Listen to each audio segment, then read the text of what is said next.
Welcome back for another edition of Strengthening Oklahoma. And this edition of Strengthening Oklahoma is brought to you by Pub W. Whether it is brunch, lunch, happy hour, or dinner, Pub W has it all. Visit pubdub.com to find a location near you. Midweek point here after an Oklahoma 52-42 victory on Saturday against Kansas, hitting the bye week. And to help us break it down and welcome to the show, one of the fan favorites, Drake Stoops in the house. Drake, what's up, man? How we doing? I'm doing well, guys. Good to be here. Definitely a good win on Saturday as well. Just touch on that a little bit more. I mean, got to feel good just to win, right? I mean, after three straight losses, a win, man, it Yeah. has to be the feeling that you guys needed as a team. No, definitely. I mean, you always want to win, but especially coming off three straight losses, it felt good to get a W back in that win column and, just celebrate with the team and get some fruits for our labor. So clearly having Dylan Gabriel back was a good thing, right? The Yeah. offense was humming, man. How important was it for you and for you guys as an entire offense to get off to a fast start? Because that's exactly what you did. Yeah. I think that's huge just to start the game off, with couple good completions, and Braden Willis takes it far down into the red zone. I catch a pass, get us closer to the red zone, and then we score shortly thereafter. But just getting the momentum going, getting the crowd going, and then also giving the defense, some energy like, hey, we go get a stop, we can go up 14-0, So just, big starting fast like that and putting it on us. We always want to receive the ball. So it's important that we take advantage of that and score first. No question. And I mean, you guys, you go right down, you score, you kind of set the tone for that game. And one thing I took note of, you never trailed in this game. Like, Right. right, even whenever Kansas go back and score, you guys, it was like punch, counter punch, punch, counter punch. And you guys kept coming back. Like, I don't know if you realize it, but the 3 games prior, you guys never had a lead. And in this game, you never fell behind. Like, that's got to be a good feeling to know offensively when you continue to keep striking and not allow you guys to fall behind. Definitely. Yeah. And I mean, I think in terms of offensive mindset, we're thinking we shouldn't get stopped all day. So we just continue to throw those punches back and just continue to score. If you score nearly every possession, you probably won't lose. And that also gives the defense confidence. And okay, we let up a touchdown, but these guys are gonna go right back down and score. And then they could get a stop and then, say we score again. And that's when you start getting those point swings. Looking, just kind of you guys as a wide receiver group as a whole, right? Clearly the Texas game couldn't have been much fun for you guys. And Yeah. then, DG kind of spreads it around a little bit to everyone. You got touches. Marvin got a ton of touches, ton of targets, got Theo involved. Like how much more fun was that for you guys as a wide receiver group? I mean, it's way more fun. You gotta do what you gotta do to try and win. Like the OU Texas game, but definitely a lot more fun when we have him out there spreading the ball around. I think every receiver caught a ball, which is awesome, and yeah, just not having to run all that wildcat stuff and not having as many chances to really throw the ball. I think we threw the ball like 40 times, so everyone's getting some good touches out of that, and it just makes it a lot of fun knowing each and every play you might be the guy to get the ball to make the play.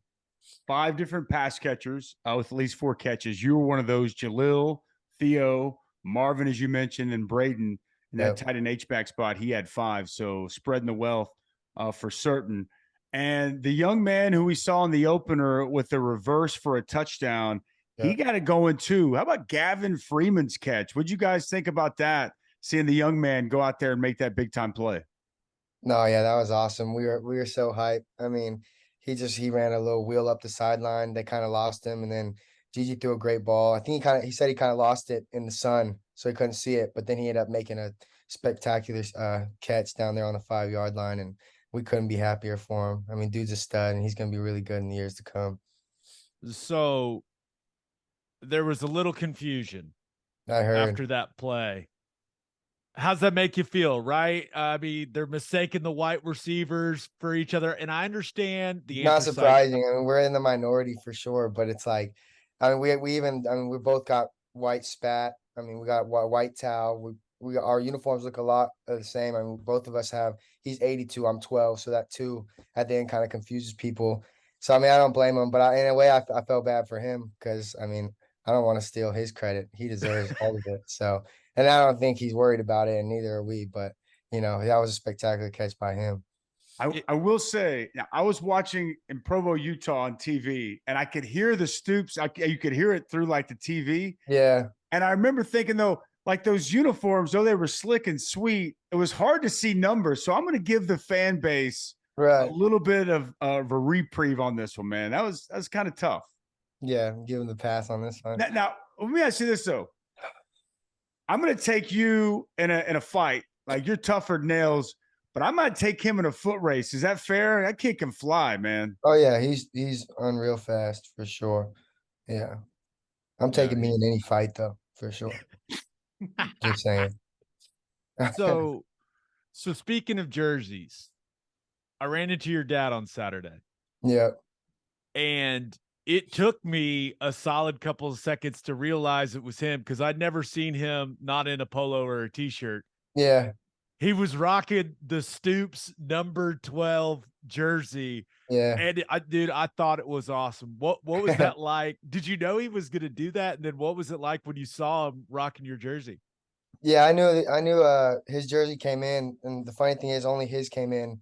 My mom's and my brothers and my sisters, they'd all got like put on back order or something. So he's the only one that had his. So he sent us a picture that he was wearing it. So I thought that was pretty cool. And like you said, he looked weird in it. I've never seen him in anything but, a polo or just a regular t-shirt. So it was pretty cool. So wait a minute now. I didn't know anything about this. Is there pictures surfaced anywhere? Like, do we got some photos? I got to see Coach, There's some and pictures on Twitter, I think, of him wearing it. I got to see this. That's incredible. So, like, I mean, it was homecoming. Was this like a homecoming thing? Are they going to wear these for the rest of the season? Like, walk me through what was up with the jerseys. Oh yeah, we were just I think it's just this game only. I think it'll be like a once a year deal. We're just wearing those Unity jerseys to honor Prentice Gall, the first African American scholarship football player. We had worked on the jerseys a couple years back. Patrick Fields, Caleb Kelly had a lot to do with it. And back in 2020 when, I mean it's still going on, but a lot of that racial stuff was going on in the United States. And yeah, we started working on those jerseys, and it just took a couple years to finally get them made and get them here. But they looked awesome in my opinion. They're great. Okay, I just meant for your family. So that was just specific. So they got Bob those was jerseys. Bob was wearing a normal, just crimson. Oh, I thought you were talking jersey. about the He alternate didn't, jerseys. no, he no. didn't have the He was- anthracite. Yeah, my dad was just wearing the classic crimson and cream Sooners jersey. So that's what I was asking. Like, is this going to be like a rest of the season, every Yeah, who game? knows? I think he'll let my mom pass the torch to my mom and my sister to wear them. Who knows though? Love Coach in that's cool, man. That dude, that's got to be awesome. I mean, for Pops to be throwing on your jersey, it's got to be a Yeah. pretty sweet feeling, man. That's cool.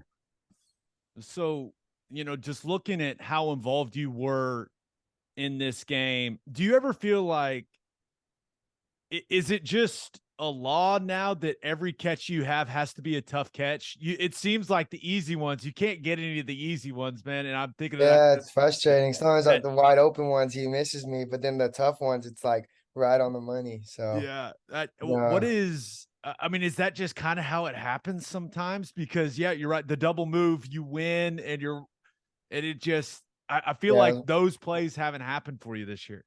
I know, yeah, it's kind of frustrating, but yeah, like the post corner this past weekend, I might have scored on that one too, and just missed me by a little bit. But I'm not gonna. I know back there at quarterback, that's not an easy position. So I just run my routes to get open, and then even when I'm not too open, I'm gonna make the tough catch. I kind of pride myself on if it gets close to my hands, I gotta catch it, and especially on third downs. Third downs are always going to be, in my opinion, competitive catches in man coverage. So, and those are the ones that are really important.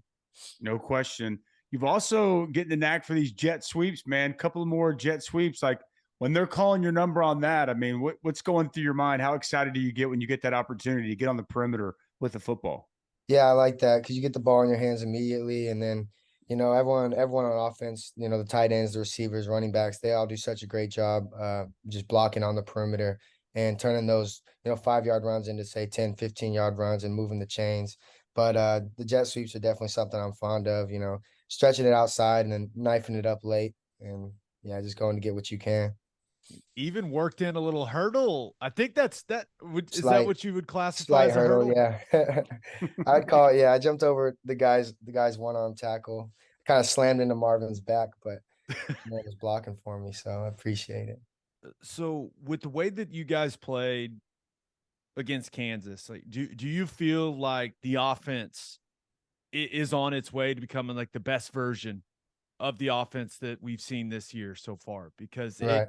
it felt like that's a game you guys can really build on offensively.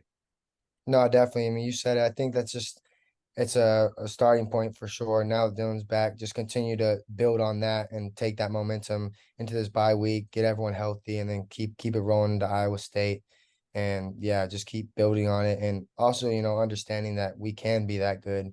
We have the opportunity to score every drive. We have that firepower, that run game, all of that. So, just having the confidence and the understanding that we can be very good, and it's really up to us in the end, making that decision to be good and to be disciplined and, play good football and not hurt ourselves. Totally agree. You mentioned the run game. Boy, how good was Eric Gray on Saturday, man? Unreal. You can't tackle that dude in a phone booth. I mean, the way he makes people miss is unbelievable. I love watching it. And then I don't see half of it because I'm blocking, but we get in the film room on Sunday. He's just making dudes do 360s, like fall down, break, you know what I mean? I'm like, good Lord. So that's definitely something amazing because you can't block everyone. So once he gets in space, he's doing his job of making multiple people miss and scoring. I mean, he got the one called back, and I was like, hey, go do it again. Next play, ran it, same exact crazy run, scored again. I was like, you got to be kidding me. But I mean, props to him. He's really, really good. That second one, he even kind of used the ref as like like went right Yeah. by him. I was like, what's he do? But no, that was pretty funny. And that hold that they called on the play before that one, I disagree. Questionable. I Yeah. He was questionable. way out of the play. Like, Yeah, yeah, I'm way with behind you. the play. Now, bye week, man. I mean, you played a lot of football. You've been around a long time.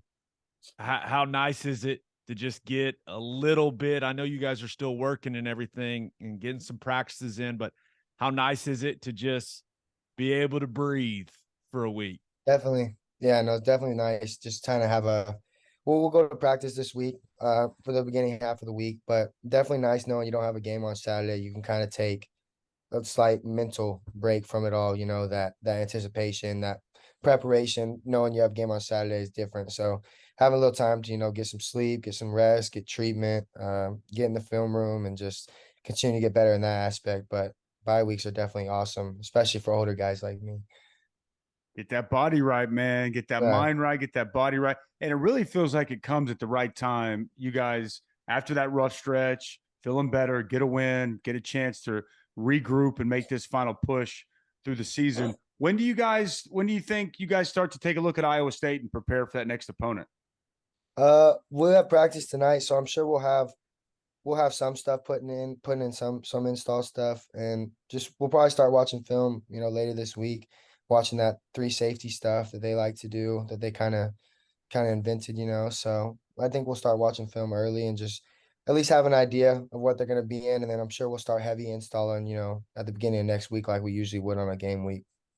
Yeah. Iowa State week, you're always one of the guys I think of because wide receiver blocking with how they spin some of that stuff in the run Yeah, fits with the three safety stuff. Wide receiver blocking is really challenging against yeah. this football team. But man, I'm sure you guys are excited about that challenge coming next week. So bye week, you're a Norman guy, right? Do you stay around? Do you go somewhere for the bye week on the weekend? Like what's Yeah. the plan here?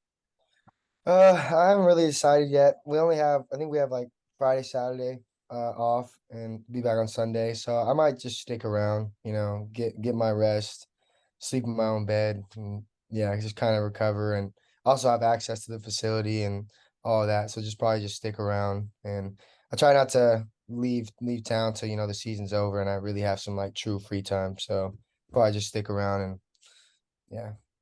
Stay out of that facility as much as you can, man. You No, gotta I get will. away. Gotta get away. You're I know right. you got access, but man, Yeah. go. I know you're a coach's kid and your whole family's all about football, but man, you gotta cut it out for at least Gotta a weekend. rejuvenate for a little bit. and enjoy yourself a little bit. All right, let's get to some fan questions brought to you by Love's Travel Styles. Visit loves.com for more information on the nation's leading travel stop network that's headquartered right here in the great state of Oklahoma. Carl T. What's up, Carl T?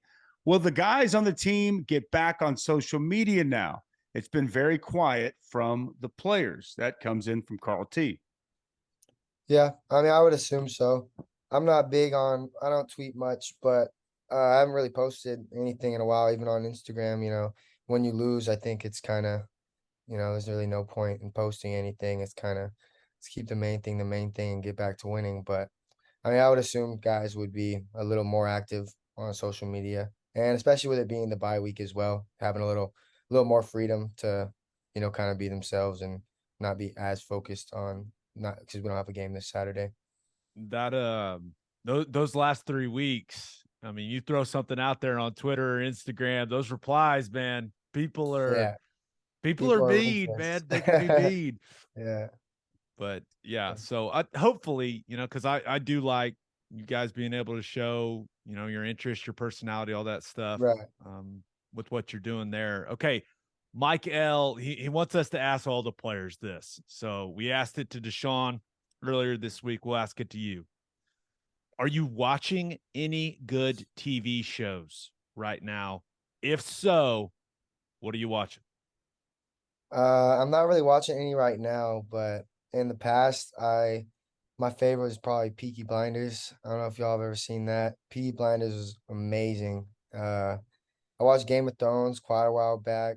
That wasn't bad. Trying to think. Yeah, no, Peaky Blinders for sure though. That show is all time for me. Have you guys seen it? Oh yeah. Yeah. I started it. My wife didn't get into it, so I didn't keep going. But I did I hear like you. what I It can be saw. a lot, but we try to watch stuff together as a couple, and she wasn't into it, so I blame her. no, I blame her. yeah. So my wife, she was not particularly into Game of Thrones. Like we Yeah. started watching it together. I kept it rolling, but she's digging the new one, the prequel, House of the House of Dragon, the that Dragon, just yeah. started. So that's Sunday night. That's what we're doing, man. Right. We're getting nice and dark in the basement, and we're watching some House of the Dragon, baby. That's something I'm watching right now. I forgot about. Yeah, I've been watching that. It's a little slow. Did you but watch the last episode? I haven't watched it yet, so don't tell me. Bro, Yeah, don't ruin stuff it. is about to go down. Okay, good. It's been slow the whole time. I think that's Drake's way of saying it needs to go down because Yeah, it needs to. I'm It about needs to be out. something. All right, so I'm a little older, but I'll throw something at you. The Sopranos. If you haven't seen that Yep. yet, when the season's over, it's as good as it gets, man. I've thought about watching it. I've actually watched a couple episodes because I'm big on like the Godfather and all the Goodfellas, all the mob movies. My dad loves them too, so I've thought about starting that show up. Dude, because Peaky Blinders is kind of like an old school version of like Sure. mob stuff, right? Yep, definitely. So, dude, you got okay. Then it's a no brainer. I wouldn't start it during the season when the season's over. You're getting ready when you're getting yourself ready for the NFL and getting yourself ready for the combine. And everything. The Sopranos. It's where it's at. It's must see TV, man. Great to see you. Great to talk with you. Glad you guys are able to get that victory. And I want to see Coach Stoops rocking that 12 jersey around Norman, man. I'm gonna be looking for him all over the place. Keep your eyes peeled. A 12 coming your way here very soon. Big thanks to Drake for joining us here today. And now it's time for me and my man Gabe to break it down. All right, let's break it down. The breakdown brought to you by the Oklahoma Proton Center. It's one of the top cancer centers in the region using state-of-the-art proton therapy. Oklahoma Proton Center, more than a cure, quality of life. Always love catching up with Drake Stoops. I will amend a little bit of what I said. Because I mentioned getting ready for the NFL and the NFL Combine and the offseason about the Sopranos. He could be getting ready for another year at Oklahoma because technically with the COVID year, he could come back a 6th year if he wanted. So kind of probably overstep there, assuming what Drake's going to do with his future. And you know what happens, Gabe, if we assume in life, you make a you-know-what out of yourself. And we don't want to do that here on Strengthening Oklahoma. Man, it was just good to see him, Jalil, Theo, Marvin, as we talked about on Monday, just get the ball, get touches. Like just the way, again, the decisiveness and the way Dylan spread it around. I also think that Jeff wanted to spread the ball around to get those receivers touches, to get those guys, their spirits up back into a good place. I just thought that that's the proper way to execute a game plan on the heels of what we saw against Texas and a lack of a passing game. It just had to be so much more fun for those guys. I mean, that's you and Drake mentioned it, right? You want to do whatever it takes to help your team win. Yeah. But wide receivers are on the field to make plays. Right. And that's the mentality they have to have, right? That's the position. And you think about the Texas game, like they were not in a position to make plays to impact the football game. And this game they were. Now, the next step, and I assume Levy would say the same thing, they got to connect on some of the bigger plays. Have to. They have to make it a little easier. And for whatever reason, Dylan Gabriel and this wide receiver core are not connecting on some of those deep shots, right? If anyone watched that Tennessee-Alabama game, all the deep shots Tennessee has, like that's Levy wants a lot of that, right? Yeah. So that's the next step. That's the next evolution for this passing game. Now that Dylan Gabriel is back, is yes, continue to spread the football around to all these playmakers, but need to hit on some of those deep shots just to make your life easier offensively. Yeah, and I think that makes it more of a point of emphasis for opposing defenses to pay attention to account for. Opens up more things in the run game, opens up more things underneath. Like the vertical passing game is a huge part of this offense. And I honestly thought coming into the year that's a real strength of Dylan's. That's what's been kind of perplexing. Like his touch on the deep ball, if you would have started the year and you would have set Jeff, I shouldn't call him Jeff, Coach Levy down, and you would have asked him, what's the best part of Dylan's game? Deep ball touch, deep ball accuracy would have been one of the first two things he said. It's one of his favorite things about Dylan. And it just hasn't been there. Like, and here we are, we got 5 games left. Like that to me, it's a great point you make. That's what really needs to come. That's what can take this offense to an even another level, is if he's able to quit missing on some of those deep shots. Because, and I'll continue to say, I thought that was his best performance. I didn't care. The numbers are great, 400 yards, 3 total touchdowns. But the decisiveness, I love the way the ball jumped out of his hand. But to really clean it up and fine-tune things, that accuracy, when he's got open targets down the field, man, he's got to be able to convert and connect on those shots. So I'm completely with you. I think, my favorite aspect of this game, first of all, before I go to the running game, Braden Willis, dude, the year he's put together, man, and it's not because he's one of our guys. He's so much fun to watch. I mean, tiptoeing down the sidelines. I mean, who knew he had that kind of body control, that kind of balance? He just week in, week out continues to impact these games in such a positive way. I'm so happy for him because he's as quality a young man as you'll be around. He's completely bought into doing whatever he has to do to help the team.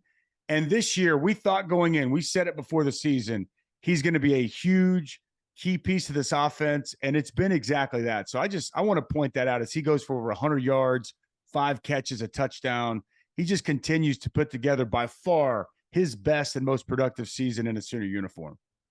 This is the best way to put it, because I've kind of run out of things to say about him. I'm just repeating myself at this point. He's made himself a massive amount of money this year. Sure. Yeah. I think there are few players across the country that have improved their draft stock more than Braden Willis.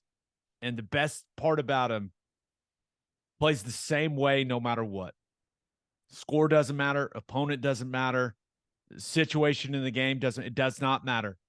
The guy plays one way, and I wish he was younger, man. I wish he had more time, because I do think he's kind of set the standard for me. As I watch this team on tape, especially this offense, he is the one who is setting the foundation for what it looks like on tape.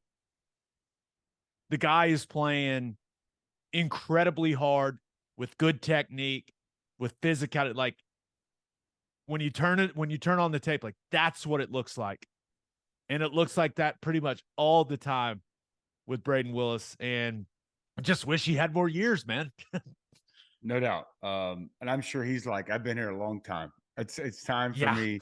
I've left my mark. I've left my impact. It's time for me to move on. I'll tell you another guy, which I don't know.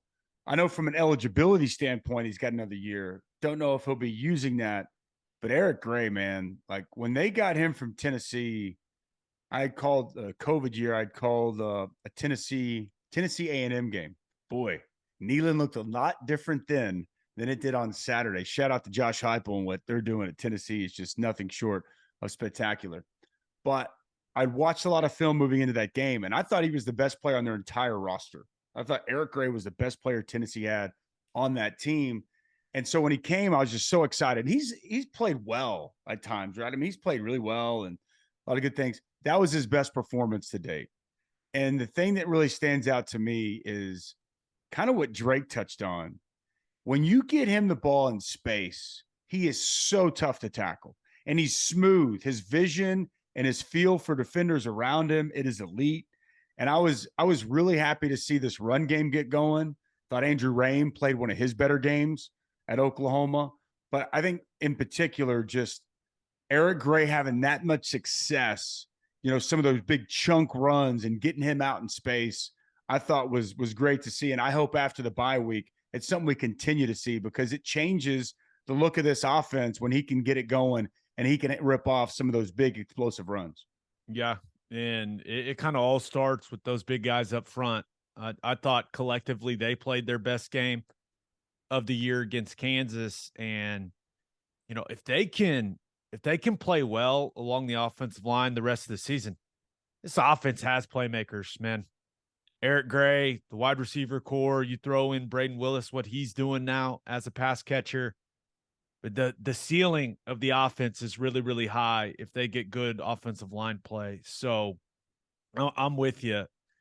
That run game, and it's a lot of the stuff that Levy's been doing.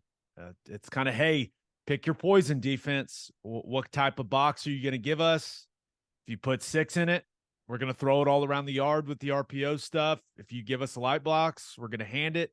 We're going to make people come make tackles in space against Eric Gray and block it up. So I was really impressed with some of the stuff that they did against Kansas, and it just put Kansas in conflict defensively. And you're going to see a lot of that moving forward. So I'm very encouraged about the offense moving forward, but can't turn the ball over like that against any of these opponents in the upcoming weeks. Can't have 3 turnovers. That just cannot happen.